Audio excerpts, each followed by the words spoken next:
topic of the GI system block, we're going to take up the drugs for the gastrointestinal system.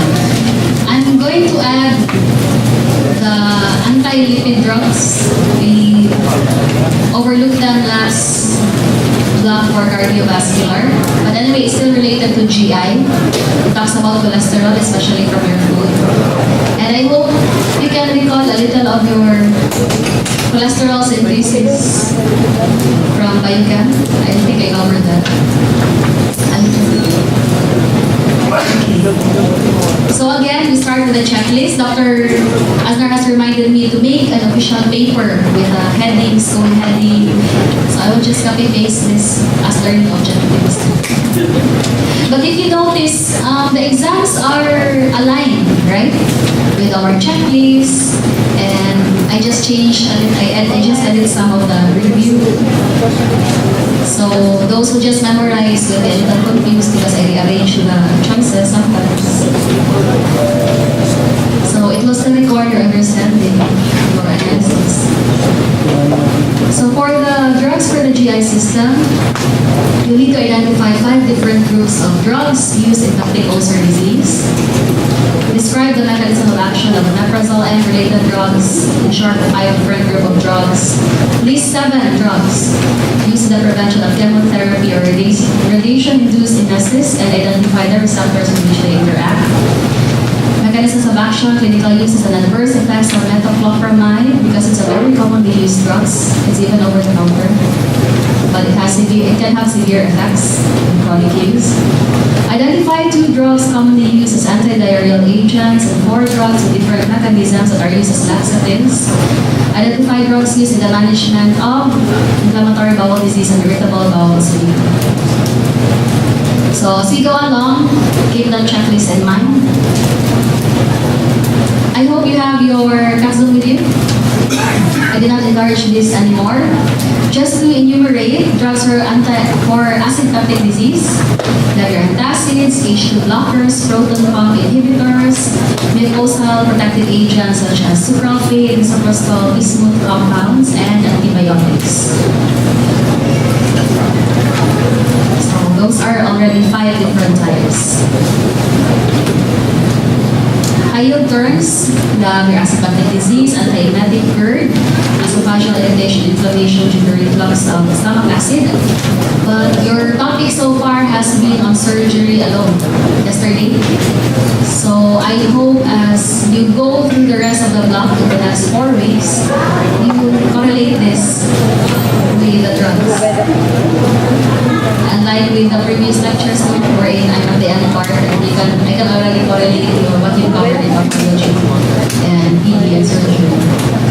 Gastroparesis paralysis of the muscles of the stomach and other parts of the GI tract, usually due to damage to nerves or muscles, common in advanced diabetes, advanced Parkinson's disease, and even spinal injury. Inflammatory bowel disease, so it can be in the form of ulcerative colitis, meaning it mainly involves the colon, the lower GIT. From the word colitis, colon, you have to distinguish that later in your pathology. And the more proximal parts of the GI tract in Crohn's disease. It can include as proximal axis oral cavity. Irritable bowel syndrome. So, a known origin or a clash B diagnosis actually, characterized by episodes of abdominal discomfort and abnormal bowel function, which can consist of diarrhea, constipation, or both. So, I listed this later as criteria. Prokinetic promotes GI motility. Proton pump. This refers to the parietal cell hydrogen potassium ATPase that use the energy of ATP to secrete protons into the stomach. It's a final common target of drugs. So you already have the mechanism of action here for omeprazole. So for the drugs used in acid peptic disease, so they're used for GERD, gastroesophageal reflux disease, gastric and duodenal peptic ulcers, and stress-related mucosal injury. When you get stress-related mucosal injury, burns, trauma, major surgeries, emotional stress, barrage of exams, still stress-related mucosal injury actually. Mental stress. So with reduced the main target of the therapies is to reduce intragastric acidity by controlling hydrogen acid secretion, promote mucosal defense, so these are the mechanisms generally, and to eradicate Helicobacter pylori, which is found in 80% of duodenal ulcers. So Helicobacter pylori is you only learned parasitology last year. Are you familiar with Helicobacter pylori from your physiology? I'm sure you had this. It's a gram-negative bacilli. What makes it unique? Most bacteria are killed by the acidic environment in the stomach. Acidophilia, friendly with acid. So what makes it friendly with acid? It has the enzyme urease, which breaks down, of course, urea into ammonia, and this ammonia becomes the basic compound that will neutralize the acid. Where does the urea come from? Why do you have urea in your stomach?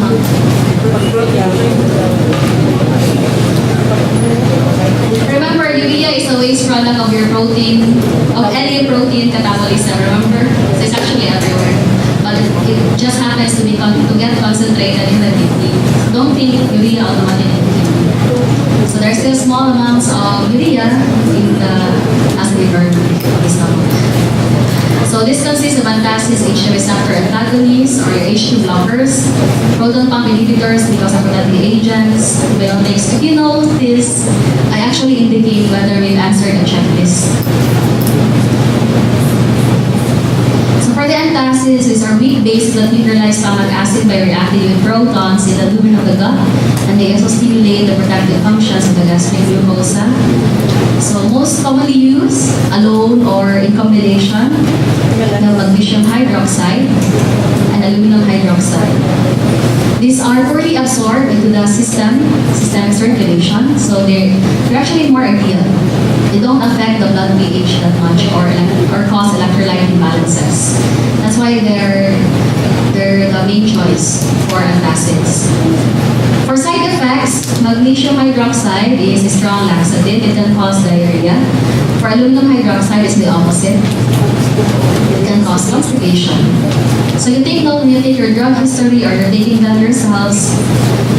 When you're about to take an exam and you have hyperacidity, which should you choose? Of course, you would choose aluminum hydroxide. You don't want to get diarrhea, but you don't want to feel poorly while taking the exam. So there are other antacids such as calcium carbonate and sodium bicarbonate. But they're more systemically absorbed and can cause electrolyte imbalances and pH imbalances. So the bicarbonate, of course, will affect the blood pH. The calcium absorbed can give you hypercalcemia. So you have to be careful with this in patients with calcium ion imbalances. For the H2 receptor antagonists or H2 blockers, you have the following names: cimetidine and ranitidine. Ranitidine, famotidine, nizatidine. So which one is famous among drug interactions? Cimetidine.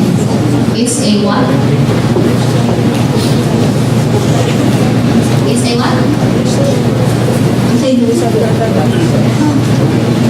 When we talk about drug interactions, okay, it affects your cytochrome P450 enzyme system. What does it do?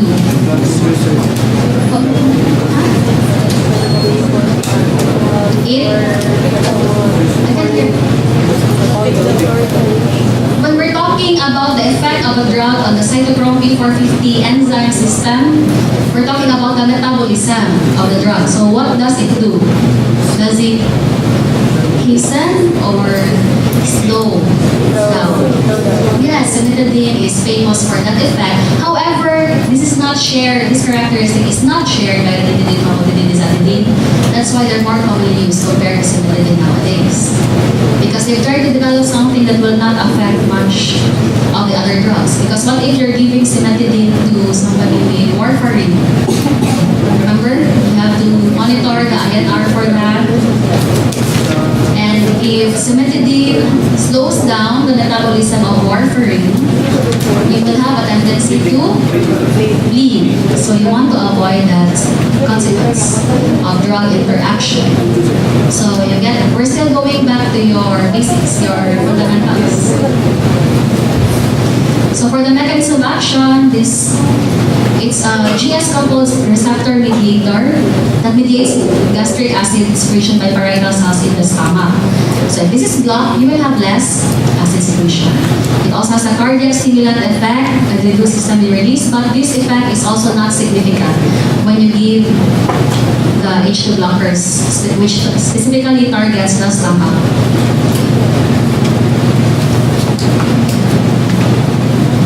So later, I'll flash a table of the summary of your histamine receptors. So H1 mediates mostly. You will discuss this in your last organ system block, your immunohema. H1 is for what? It's the one commonly called anti-allergies, your cetirizine, your loratadine. Your histamine 1 receptor blockers mediates your allergic reactions. Your H1, H3 is 4. They're actually 4 times. So let's just continue. For the proton pump inhibitors, we have the prazole family. Your family name, our family syllables are prazole, omeprazole, esomeprazole, lansoprazole, pantoprazole, rameprazole. So it's already easy to identify them by their last few syllables.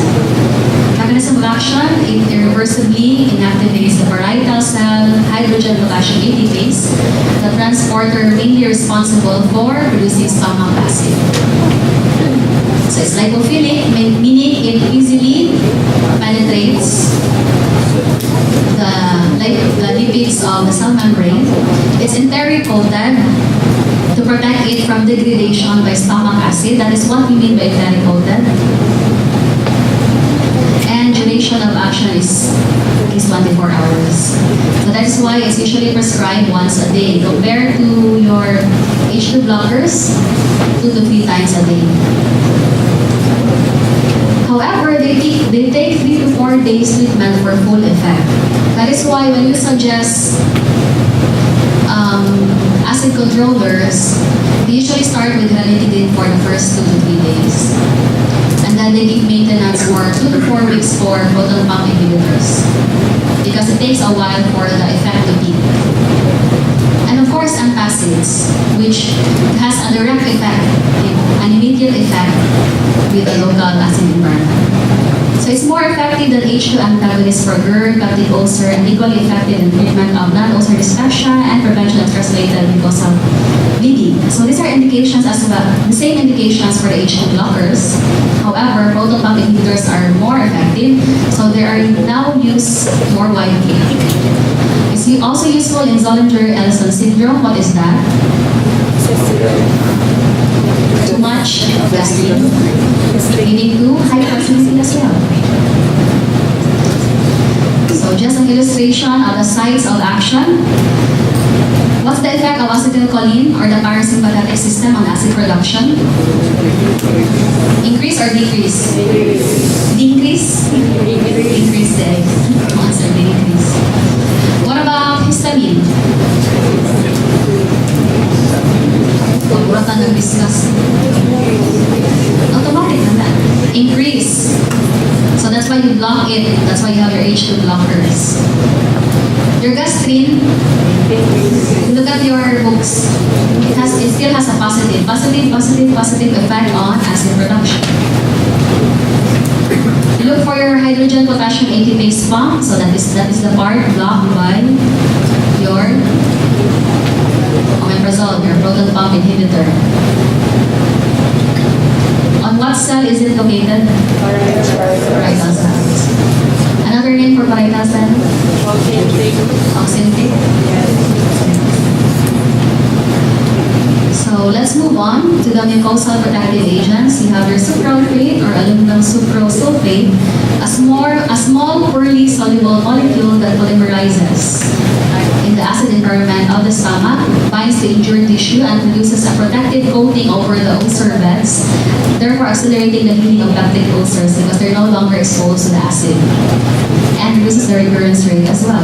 However, it's very inconvenient. You have to take it 4 times daily, and toxicity is very low because it just stays in the lumen.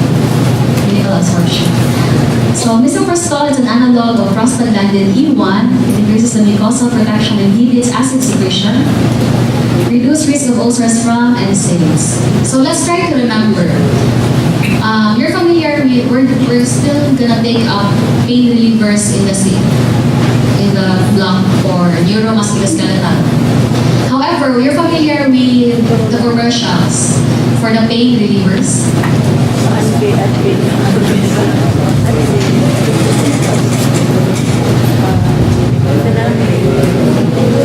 No, not my birthday. I ordered it for my own consumption. One siya, special cake from Cagayan.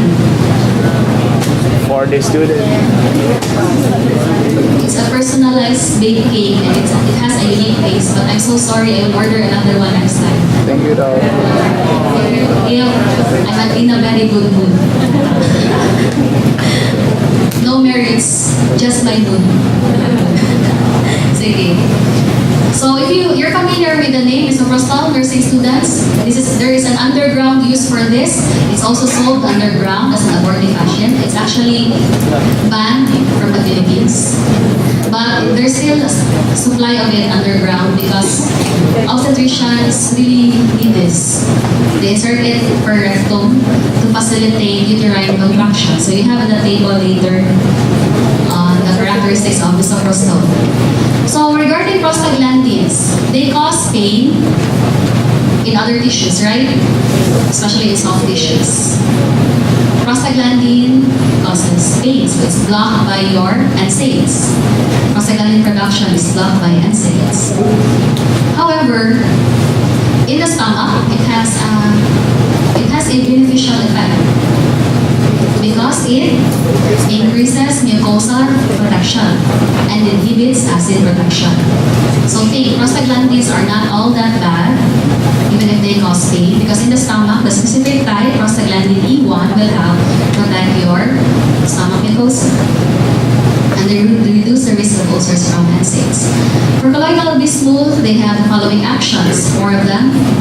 Force protective coating, stimulation of mucosal protective mechanisms, direct antimicrobial effects, and sequestration of enterotoxin since it is a form of metal. So bismuth subsalicylate reduces stool frequency and liquidity in infectious diarrhea. So it's not just for mucosal protection, it can also be used in diarrhea.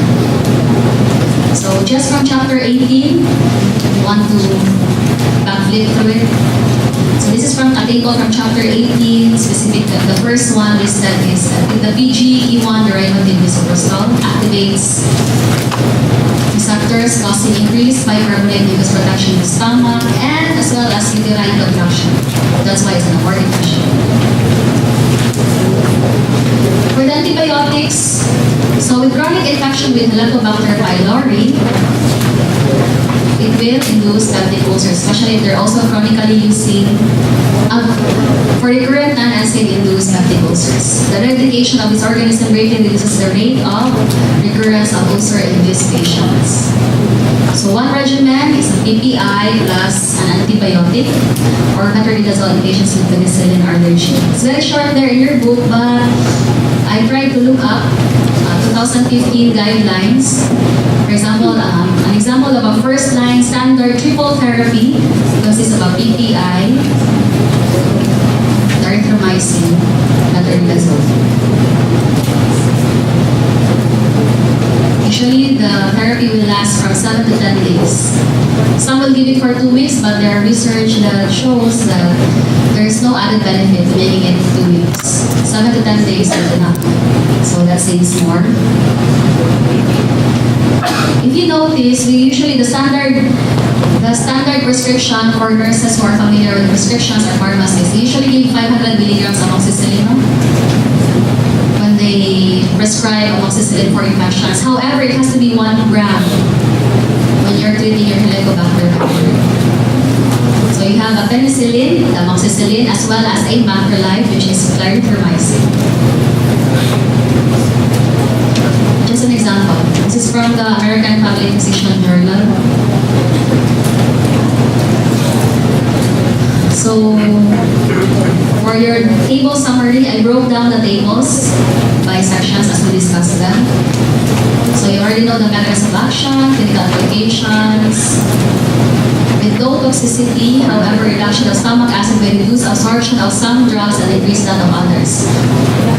For example, if you reduce the secretion of your parietal cell, aside from your hydrogen secretion, what other important intrinsic factor for absorption of vitamin B12 all the way down into your distal medium? So it may affect the absorption of B12. So you have other names there for your PPI, your H2 blockers, your sucralfate, so just an add-on, simethicone is an anti-flatulent drug. It provides a foaming action to the GI tract. It produces a film, again, a local action, dispersing the mucus in closed gas pockets. Where can you see this? Very commonly, your pink tablet. Triple S. Triple S. So aside from your antacids, they also add on simethicone as an anti-flatulent because you usually feel bloated along with a hyperacidity. You notice that? So for drugs that promote upper GI motility, they're helpful for gastroparesis and for post-surgical gastric emptying delay and for GERD as well. So botanical, it's an anticholinergic, old school anticholinergic. It's no longer used that much because of the systemic side effects. For neostigmine, have you done this with your frogs? You remember this? Did you use this in your frogs last year? Neostigmine? But you still remember acetylcholinesterase inhibitor.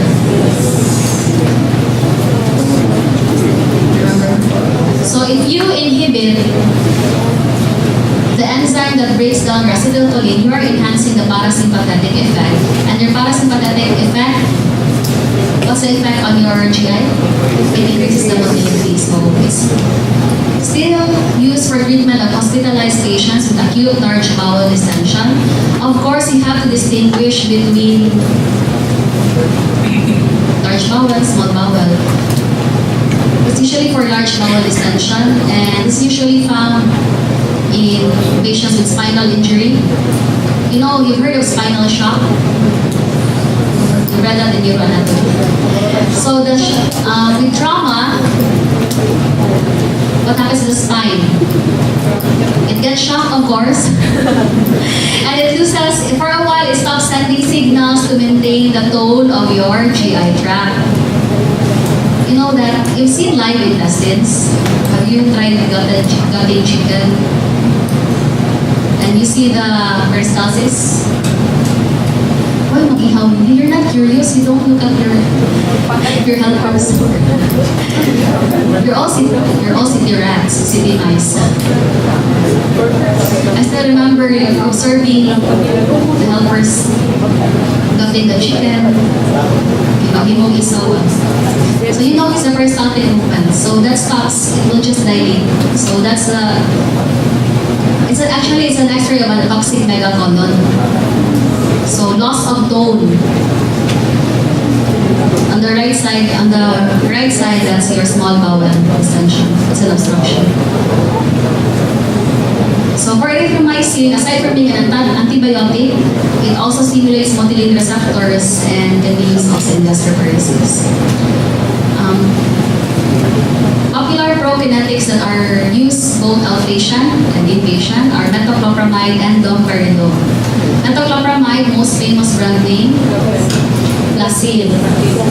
So aside from being an antiemetic, which we'll discuss later, it's also a prokinetic. It promotes movement downwards. That's why it's an antiemetic, because it promotes the normal downward movement of peristalsis. Have you read your gut function already?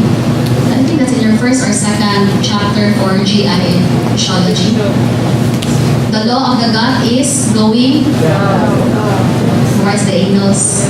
So this prominent, it will promote that law of the gut. And for domperidone, who's seen the commercial? What's the brand name for this? Tio? The one wherein they do belly dancing and they draw faces on the tummy.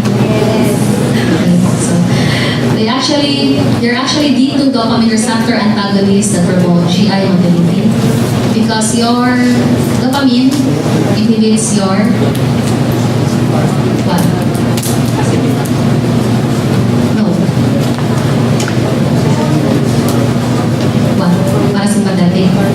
The action in the area postrema that's found in the brain prevent emesis also after surgical anesthesia, and this is induced by cancer chemotherapeutic drugs. So again, indicated, that's one answer for your checklist. Metoclopramide, however, can cause symptoms of Parkinsonism, other EPS effects, and hyperprolactinemia. Why? Again, in the checklist. Domperidone does not penetrate the blood-brain barrier. That's why it's not listed with these side effects. Metoclopramide, however, if you use it chronically, that's why when you prescribe, even if it's over the counter, it's not advisable to use it for more than 3 to 5 days. Or else you will realize that you're having tremors. Mura na kang party. Mura na kasi Muhammad Ali. Diba? Yes. Parkinsonism. So you will experience Parkinsonism and other extrapyramidal effects, as well as hyperprolactinemia. Why? Because in the brain, what do you remember from your pituitary physiology? Dopamine is an inhibitor of your other pituitary hormones, especially prolactin, right? So if you inhibit the dopamine effects, the inhibitor for the prolactin will be lost or will be less, and it can dissolve to increase prolactin production. So it's all about cancellation. Cancel the cancelor.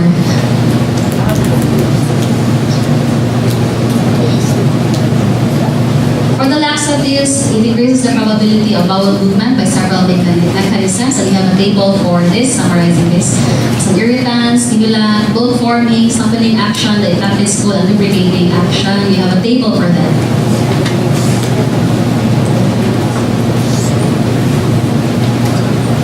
You can just read them.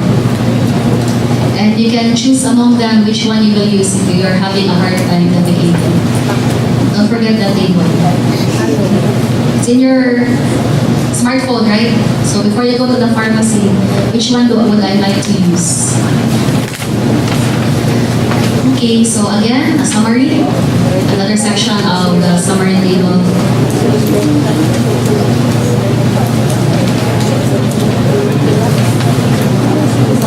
It's mentioned domperidone, cholinomimetic, especially histamine, macrolides, and for the laxatives.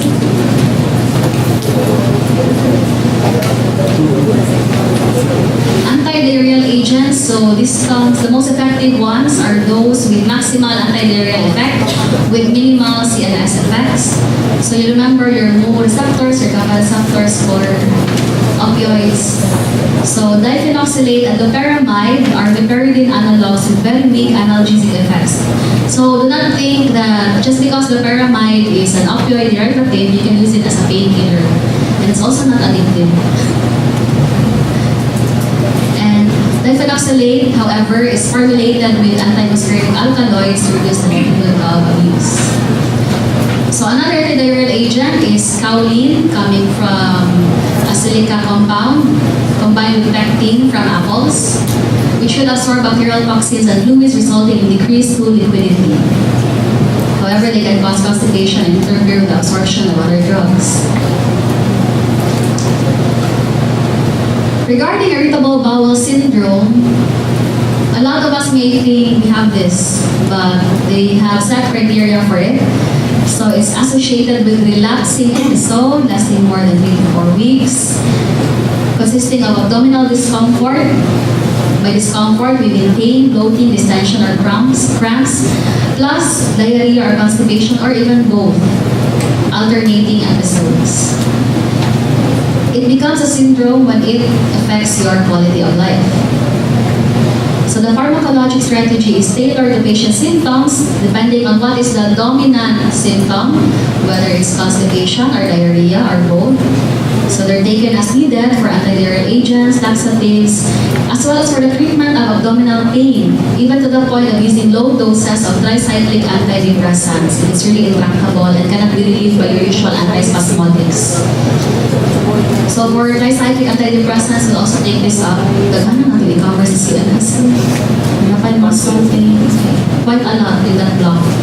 It involves blocking of 5-hydroxytryptophan transporters. What is that, by the way? What's your 5-HT? Common name. Common neurotransmitters are serotonin. So your serotonin transporters or your 5-hydroxytryptophan transporters. So this is the mechanism for the low doses of tricyclic antidepressants. Because they not only affect your brain, they also affect your gut function.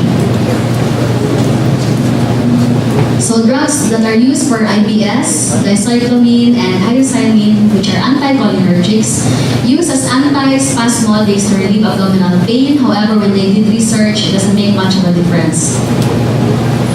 It's just in theory, but when they finally measured quantitatively in research work, not much of a difference in the number of episodes, severity, but there's always the mental or placebo effect.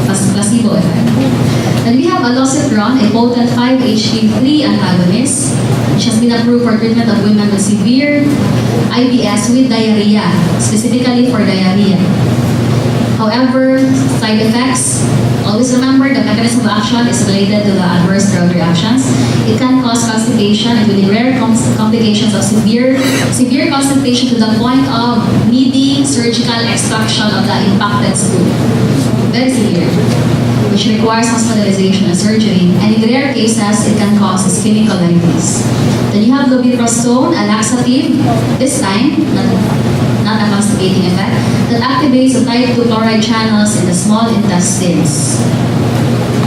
Approved for treatment of women with IBS with predominant constipation. So if you notice, the strategy for treatment is based on the predominant symptom in irritable bowel syndrome.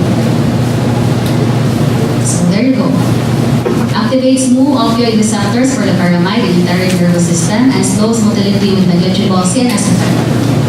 Not a pain reliever and not addictive, even if it has the label of opioid derivative. May cause mild cramping, no CNS. Other drugs there.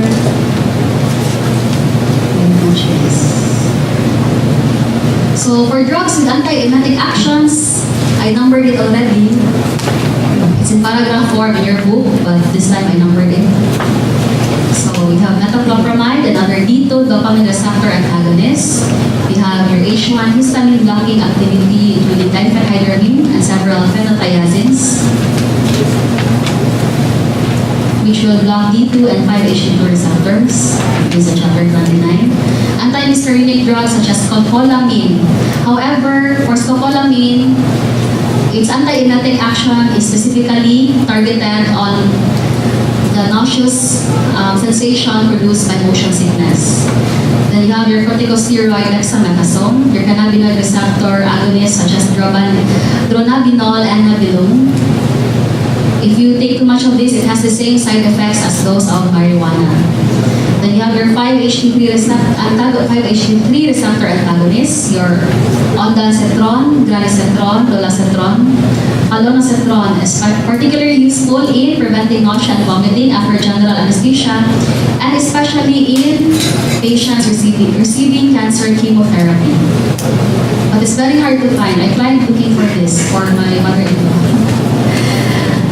It's hard to find on stock acetrols. Aprepitant is a newer antiemetic, which is an antagonist of urocyanine 1 receptor. a receptor found in the area postrema, the one that triggers your emetic sensation, your emetic sensation. It's activated by substance P and other tachypenics. A summary of your, from chapter 16, so of your histamine and serotonin receptors. And again, the drug summary table for the antiemetics, but we already enumerated 7 as was asked in the checklist. So going to inflammatory bowel disease. So what's the mechanism of this disease? Any recollection or exposure? We're in the first week, no? We haven't had no lectures yet. So it's more of an autoimmune disease wherein they get ulcerations and complications due to those ulcerations in their GI tract. For Crohn's disease, it covers from mouth to anus. It can affect from mouth to anus, upper and lower GI tract. For ulcerative colitis, as the name itself implies, it's focus on the colon, as starting from the cecum, of course, all the way to the rectum. And the mechanism is mainly autoimmune. So for the drugs used in inflammatory bowel disease, you have 5-aminosalicylic acid or 5-ASA or mesalamine, which is the generic name, that are used as topical therapy for IBD. So they may involve inhibiting the synthesis of prostaglandins and inflammatory leukotrienes. If you notice from the name itself, salicylic acid, rather related to your aspirins. So they have formulations which delivers 5-mesalamine or 5-ASA to different segments of the small and large intestines. So based on the compound that they're combined with,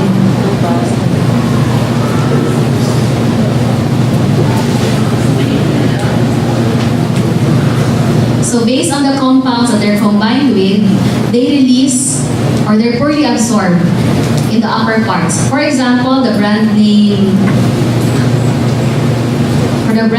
Asacol is not absorbed in the jejunum. If you notice, look at the bar, the second bar, because it's combined with an azo compound.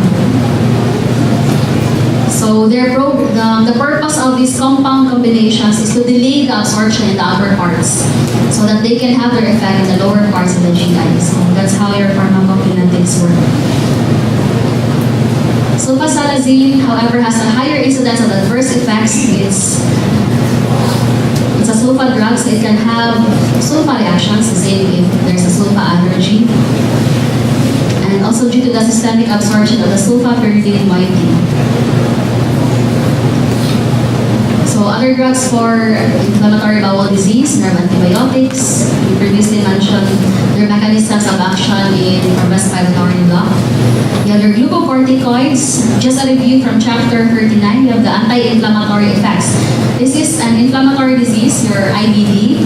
So I cut and paste the anti-inflammatory effects specifically, which is to induce synthesis of an inhibitor of phospholipase A2. Remember that? It's the mother enzyme in the cascade of reactions to form your inflammatory mediators. You remember that? It also decreases mRNA for cyclooxygenase 2. Also, of course, it will also affect OX2 because that's in the lower part of the cascade. Decreases interleukin 2 and IL-3 and decreases in platelet activating factor, another inflammatory cytokine. For immunosuppressive metabolites, now your azathioprine, 6-mercaptopurine, methotrexate. These are found in your cancer therapy and immunosuppressant chapters. I just extracted that there. You can find azathioprine. Tell me later if you can find it. But I remember covering it for the cancer therapy drugs. Where can we insert that, by the way? Sa immuno na lang, block. Immunoblock. Immunologic drugs such as anti-allergies. I remember sa last organ system day, we can also include their anti-cancer drugs. Quite a lot as we go along. By that time, hopefully, you mastered how to study drugs. Then there's also your anti-tumor necrosis factor drugs such as infliximab and natalizumab. They're all formulated. These are tables extracted from the different chapters, putting it together because this chapter is already found in the last part.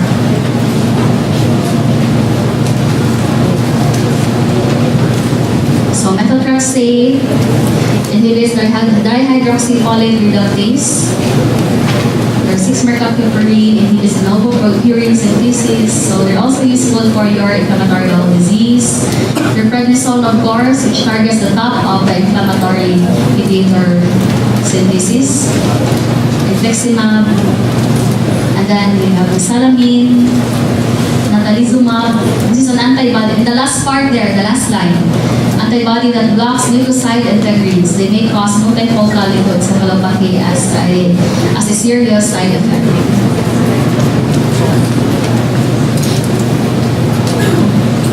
So mesalamine generally is an anti-inflammatory effect.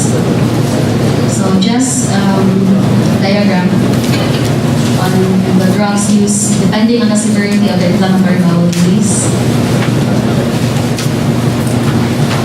Other drugs, we have pancreatase for replacement. This comes from pigs, by the way. So it depends. Hopefully, the patient will not have an allergic reaction.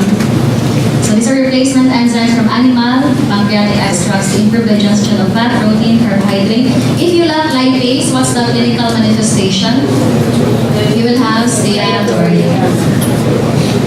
So it's indicated for pancreatic insufficiency due to cystic fibrosis, in episodes of pancreatitis because the pancreas shut down for a while and you will lack your enzymes. But when you test for the blood levels in pancreatitis, your blood lipase will be increased because it leaks into the blood, into the circulation, and less of it goes to the digestive tract. And in pancreatectomy as well.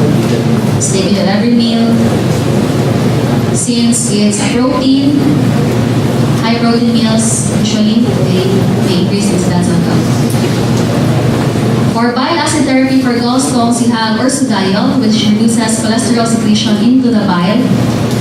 It gets absorbed, goes into the hepatic canaliculi.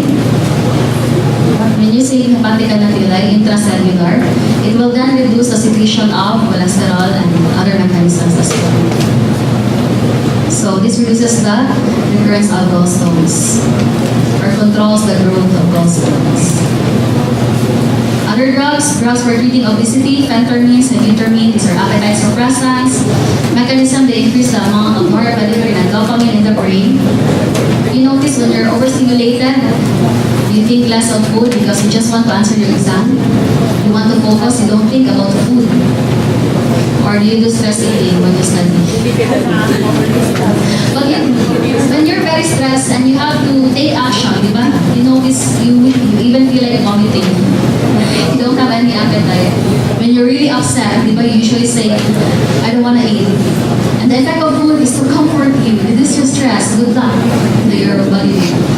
Orlistat is another drug which binds the gastric and pancreatic lipases in the GI tract, which will then result to minimizing the digestion of fat. Actually, only by 30%. So you just spend all that money on your Orlistat, your Seneca, but actually it only reduces by 30%. And then for emetics,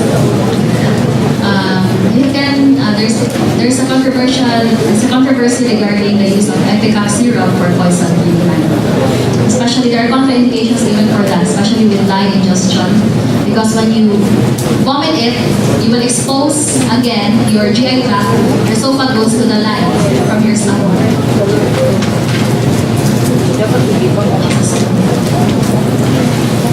Okay, maybe you're reading a siren, but I don't want you to be blank about this when you take the boards. You remember, we did not discuss that ever. Wala dyan. Okay. This is also important because these drugs are very useful in reducing mortality and incidences of myocardial ischemia, myocardial infarction. So you have to know about them as well. But we discussed it already back in biochemistry. Remember? especially HMG-CoA reductase inhibitors, the ones ending in statin, Simba, Atorva, Lovastatin, Rosuvastatin. You have your resins, azathimide, niacin fibrates. So what is the main use of this drug?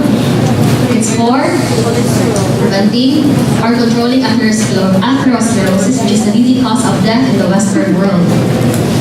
Indirectly, because the atherosclerotic plaques will build up in blood vessels, especially in the cerebral circulation, in your coronary circulation, leading to risk of strokes or heart attacks or brain attacks.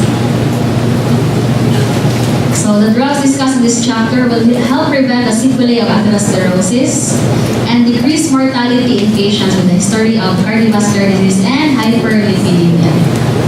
So they're generally safe and effective. They can cause problems, mainly drug-drug interactions and toxic reactions in skeletal muscle and the liver. That is why before prescribing, for example, your statins, you need to take a baseline liver enzyme test such as SGPT, serum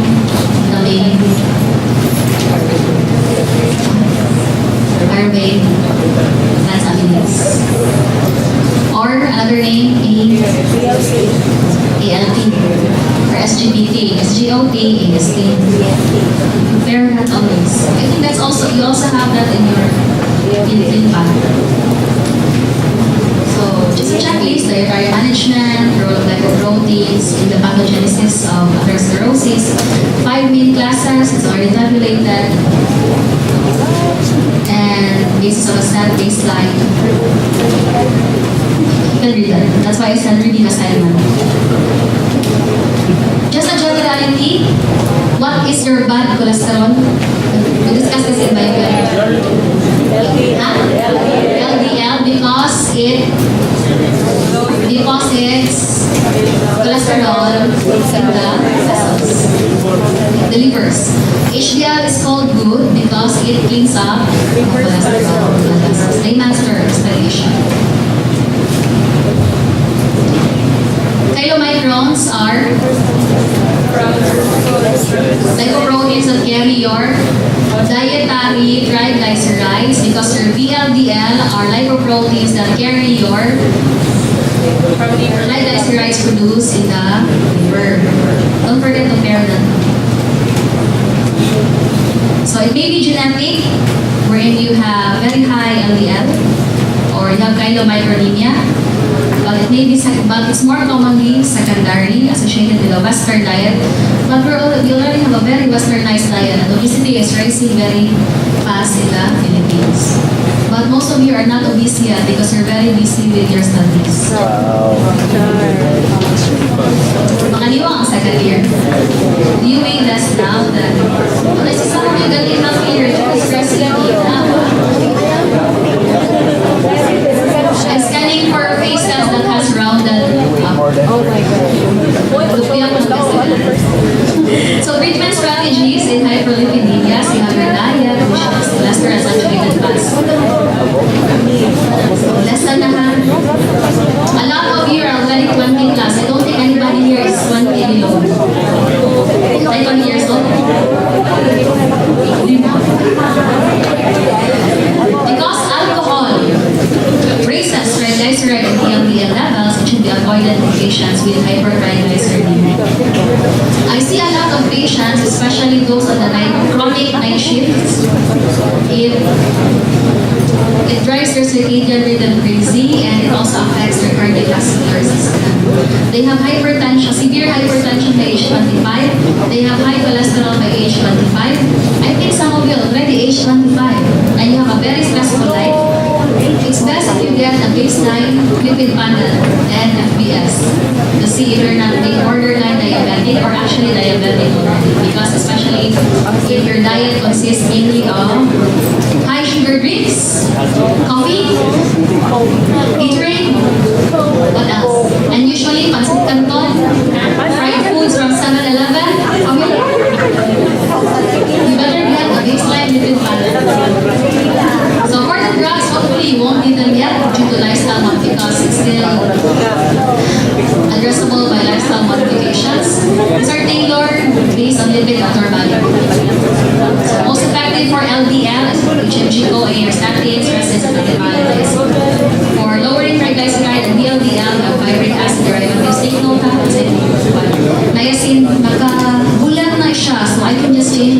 ABCDE.